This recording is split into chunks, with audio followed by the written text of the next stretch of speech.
there was that one place I always thought about, and I just wanted to be there with you. The place that no eye has ever seen, the place that no heart has ever. Assalamualaikum warahmatullahi wabarakatuh.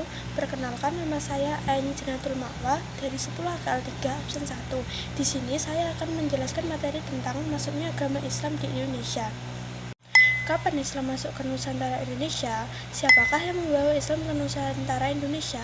Daerah mana di antara pulau-pulau di Nusantara yang merupakan daerah pertama masuknya Islam? Jadi mari kita jawab pertanyaan tersebut.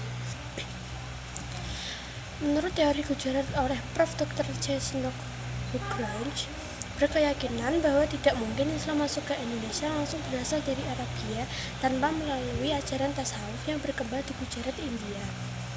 Teori maka oleh Prof. Dr. Buya Hamka. Buya Hamka menggunakan berita yang diangkat dari berita Cina dinasti Tang sebagai acuan teori ini. Menurutnya, Islam masuk ke Nusantara pada abad ke-7 Masehi. Teori Persia oleh Prof. Dr. Husain di Jadiningrat. Menurut teori ini, Islam masuk dari Persia dan bermazhab Syiah. Teori ini dipandang lemah karena tidak semua pengguna sistem baca tersebut di Persia sebagai penganut Syiah. Teori Cina oleh Prof. Dr. Slamet Muljana.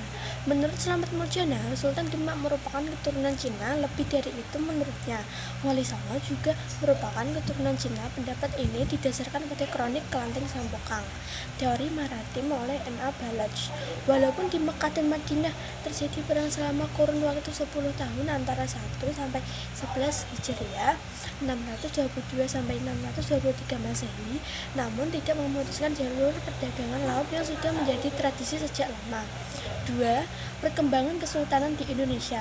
Masa perkembangan agama Islam adalah kurun waktu pada saat umat Islam telah membangun kesultanan sebagai bentuk kesultanan politik. Sebagai contoh, Kesultanan Samudra Pasai di Sumatera Utara pada abad ke-13 Masehi, Kesultanan Leran di Gresik, Jawa Timur abad ke-11 Masehi.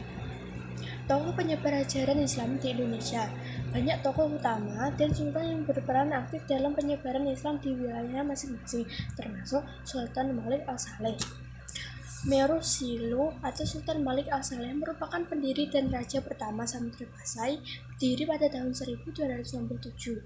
Sultan Ahmad, beliau merupakan Sultan Samudra Pasai yang ketiga, bergelar Sultan Malik Al-Tahrir. Sultan Alauddin Ayat Shah merupakan Sultan Aceh ketiga, terkenal sebagai peletak dasar-dasar kejayaan Kesultanan Aceh. Wali Songo.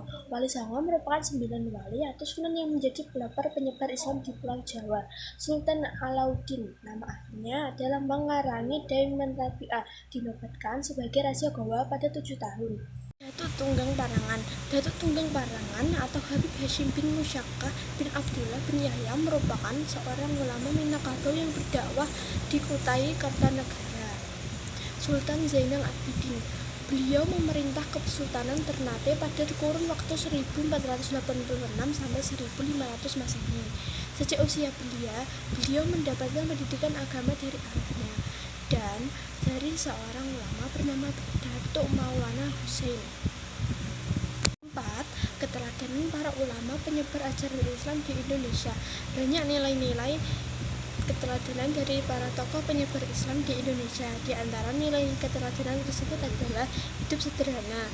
Para ulama penyebar Islam di Indonesia hidup secara sederhana dan bersahaja. Meskipun hartanya melimpah, mereka menyedekahkan semua harta dengan terlebih dahulu mengambil secukupnya untuk kebutuhan pokok. Allah Subhanahu wa Ta'ala memerintahkan orang-orang beriman agar menyedekahkan hartanya sebagaimana tercantum dalam Quran surah Al-Baqarah surat kedua ayat 267. Gigih dalam berjuang. Untuk meraih keberhasilan dalam menyebarkan Islam di Indonesia diperlukan kegigihan dan tekad kuat. Ulama penyebar Islam di Indonesia telah menunjukkan sikap bersemangat pantang menyerah. Hal ini sesuai firman Allah Subhanahu wa Ta'ala, Quran surah Ar-Ra'd surah ke-13.